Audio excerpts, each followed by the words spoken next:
Hello guys, स्वागत है आपका अपने यूट्यूब चैनल स्टडी विद अमन कुल में। तो आज हम क्लास 10 के बच्चों का इतिहास का चैप्टर 5 के जो कि औद्योगिकरण का युग है उसके इम्पॉर्टेंट क्वेश्चंस डिस्कस करेंगे। तो पहला प्रश्न है, एमसीक्यू टाइप में है। प्राज्य से क्या अभिप्राय है? तो प्राज्य वह भूमध्य सागर के पश्चिम में स्थित देश होते हैं, मतलब जो भूमध्य सागर है आपका उसके पश्चिम में वेस्ट में जो देश होते हैं उन्हें हम राज्य कहते हैं।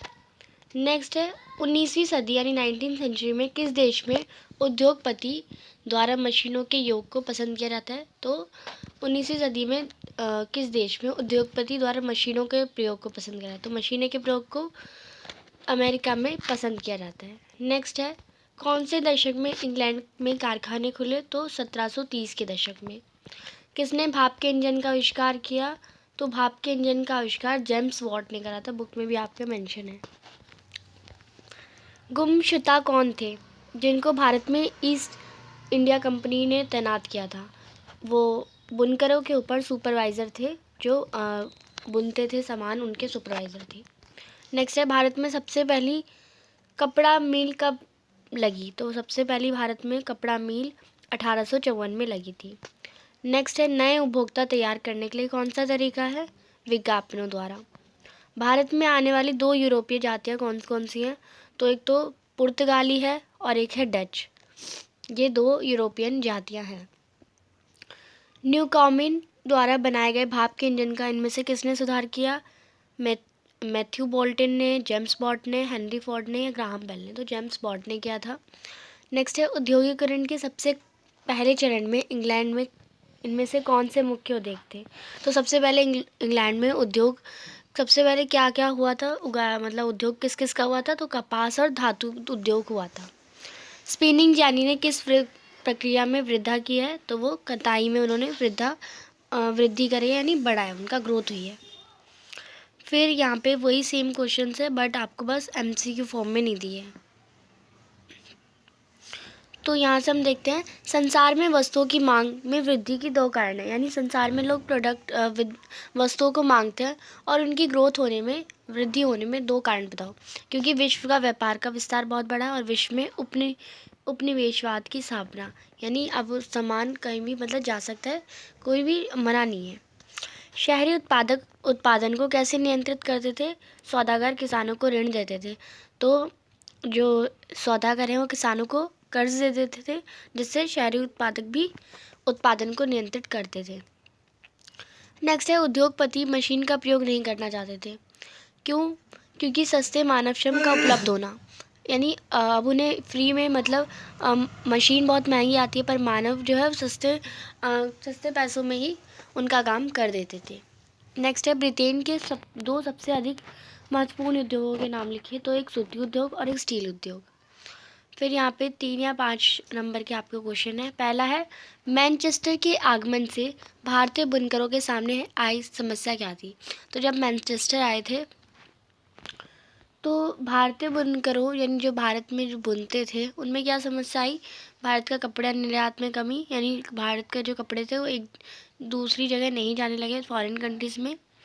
ईस्ट इंडिया कंपनी पर ब्रिटिश कपड़ा बेचने का दबाव हुआ। ईस्ट इंडिया कंपनी को जो ब्रिटिश कपड़ा उसे बेचना था। स्थानीय बाजार जो थे, जो भारत के बाजार थे, वो सिकुड़ने लगे। कम लागत हुई, यानी लोग बहुत कम पैसे कमाने लगे और अच्छी कपास भी नहीं मिली।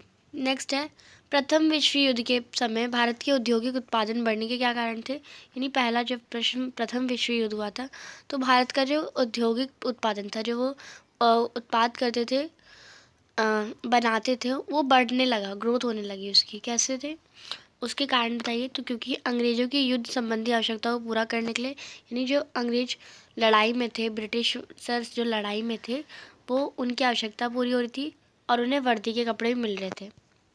नेक्स्ट है, 1930 की महामंदी के कारण लिखिए। क्योंकि 1930 में क्या, आप देखिए, प्रथम विश्व युद्ध ख़त्म ही हुआ था, उसके बाद निर्यात घट गया, यानी जो भारत का सामान था बाहर नहीं जाने लगा। अमेरिकी पूंजीपतियों द्वारा यूरोपियन देशों के लिए कर्ज बंद, और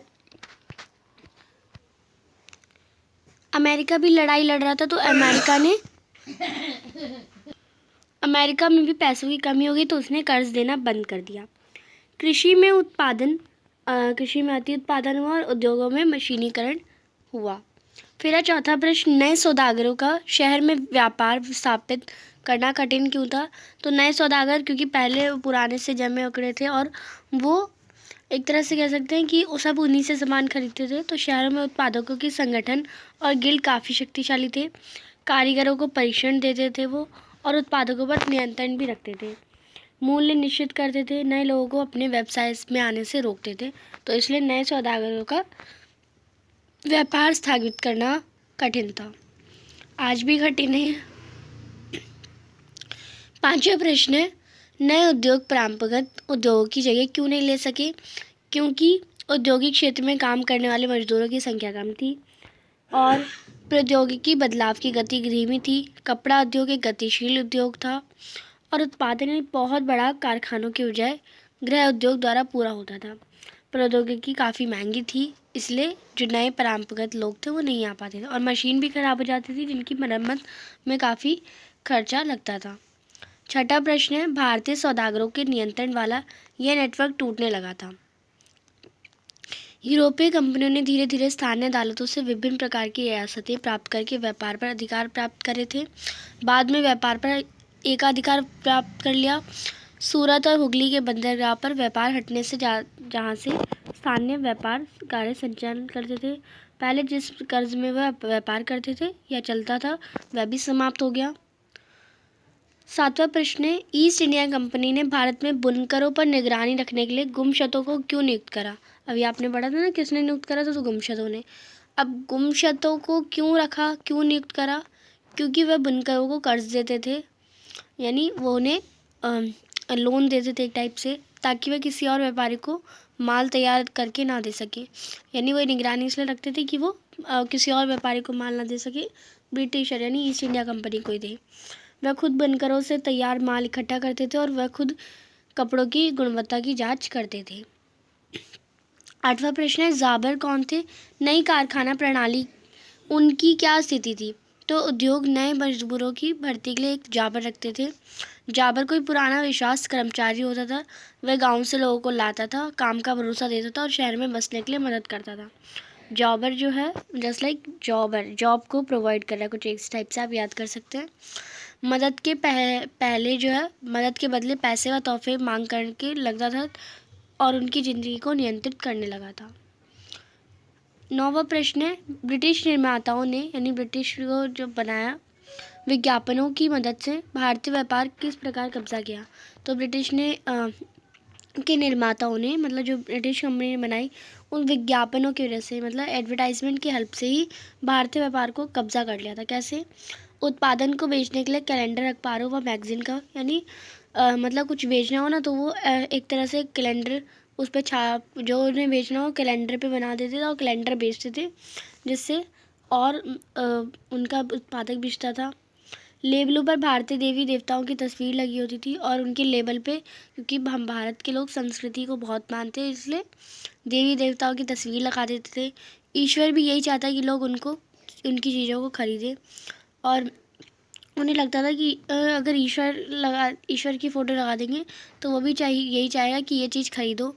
विदेश में बनी चीज़ भारतीयों को जानी पहचानी लगती थी और वो विदेश, क्योंकि वो तो अपना ही सामान बस यहाँ से वो पूरा बना के दे रहा है और बस इम्पोर्ट होना है, वापस आ रहा है वही सामान।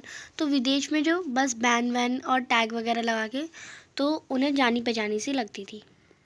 फिर है, मैनचेस्टर के आगमन से भारतीय बुनकरों के सामने क्या समस्या थी? तो भारत में कपड़ा निर्यात में कमी। सेम क्वेश्चन है, हमने इसे पढ़ चुके हैं। 11वां प्रश्न है, प्रथम विश्व युद्ध के बाद, ये भी सेम क्वेश्चन ही है, ये भी सेम क्वेश्चन है। फिर ये एक इम्पॉर्टेंट क्वेश्चन है जो कि आता है और यहाँ पे सेम, ज़्यादातर सारे सेम ही थे। 19वीं शताब्दी में यानी 19th सेंचुरी में यूरोप के जो उद्योगपति थे वो मशीनों से ज़्यादा हाथ को पसंद करते थे, क्योंकि हाथ के बने काम को, क्योंकि जो ब्रिटेन के उद्योगपति हैं, मानव श्रम की कोई कमी नहीं थी, यानी मानव वहाँ पे मतलब काम करने के लिए बहुत थे और वो कम सैलरी में भी कर लेते थे। वह मशीन इसलिए नहीं लगाना चाहते थे क्योंकि मशीनों के लिए बहुत पैसा चाहिए होता है, बहुत इन्वेस्टमेंट करनी पड़ती है। कुछ मौसमी उद्योग के लिए वह उद्योगों में श्रमिकों द्वारा हाथ में काम करवाना अच्छा लगते थे और बाजार में अक्सर बारीक डिज़ाइन और ख़ास आकारों की चीज़ें महंगी रहती थी जो हस्तकौशल पर निर्भर थी। यानी जो बहुत बारीक डिज़ाइन होता है, जो हाथों से ही बना होता है, वो बहुत महंगी भी बिकती थी। तो आई होप आपको अच्छे से समझ आ गया होगा। चैनल को अभी तक सब्सक्राइब नहीं किया तो प्लीज़ चैनल को सब्सक्राइब ज़रूर करें। नेक्स्ट चैप्टर हम अपनी नेक्स्ट वीडियो में करेंगे। Thanks for watching you. Bye bye guys.